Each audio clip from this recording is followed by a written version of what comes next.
This is not something I'm looking forward to at all.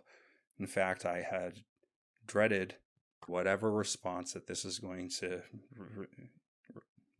get. There is a guide, a 22-page guide, floating around right now that shows you how to properly modify topre and EC electric capacitive keyboards.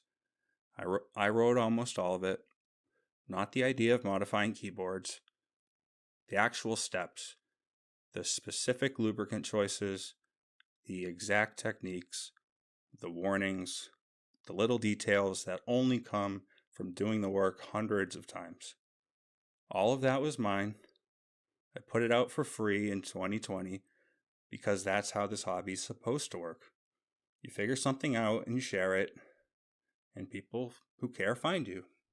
I'm Brian. I go by Buddy or buddyog in the community, and I run a keyboard company called Unreal Keyboards. For 6 years, over 6 years now, I've only been doing one thing. That's obsessing over this one type of specific keyboard. I take these boards apart, I test what actually improves them, I document it. Over 300 keyboards, over 6 years. That guide became the front door to my entire business. It's how people find me. It drives the heart of my business. That's the thing I'm the most proud of. One of these larger companies came into my little corner. This larger company, Omnitype, in collaboration with Clever Keeps, a suite of parts that are necessary to build and customize these keyboards. DynaCaps, EC parts, to move these parts and to introduce people to this new type of modifying keyboards, you definitely need some sort of a build guide because all the parts are foreign. So the build guide that they produced came out right at the end of November 2025 when the parts got delivered. I'm not claiming that I know or have any sort of special insight into how to snap these plastic pieces into the metal. I'm not claiming that, that would be absurd. The problem is they included every little detail from my guide. I'm not the expert who's mentioned in the expert tips box that uses my words verbatim. Completely fill.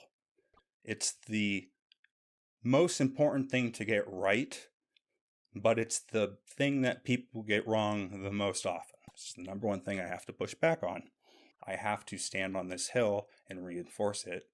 And I've chosen or simply fallen into the habit of using a specific phrase. Completely fill. I'm gonna fill. Don't feel like you're overdoing it. That is full. Fill as much as possible with fill. Let it overflow. Think of it like fill. I'm stuffing a cannoli. Fill. The syringe allows us to fill the void where the bar acts. Fill this entire bit. Fill that. See how that's filled? Fill the entirety of this. We're going to add extra right up to the top as much as possible. We need to maximize the amount that we use, to maximize the amount that we can use. We want to fill that entire area. Fill that 206 grade 2 completely underneath the bar. Apply 206 grade 2, cover this bar.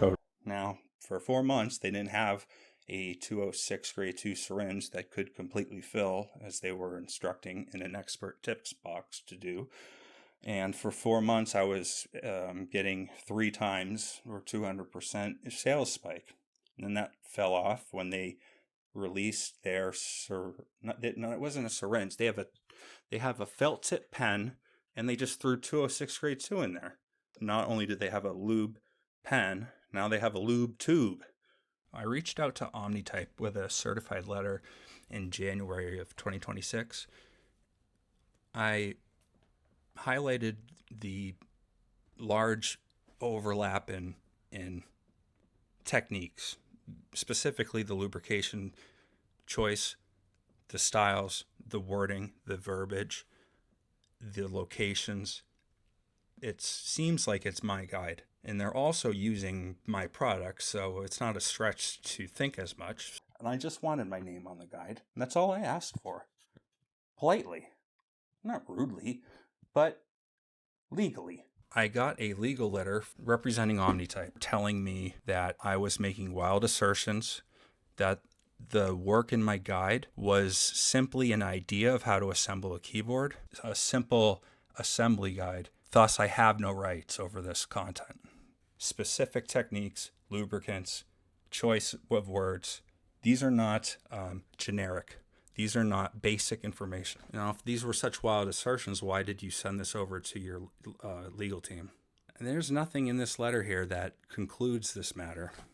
I asked for you to contact me simply so that I could have my attribution for my work and not have your name on my guide. To say that I was cherry picking sentences out of your guide, and that even if they're identical, it doesn't constitute copyright infringement. Maybe it's just a few sentences, but there was significant infringement. It seems like it's my guide, and they're also using my product, so it's not a stretch to think as much. Also, my own words seem to be in an expertise tips box, so all of these things make it very hard to continue with this farce of the benefit of the doubt. Would be an exercise in futility that I'm no longer willing to entertain or even play this game.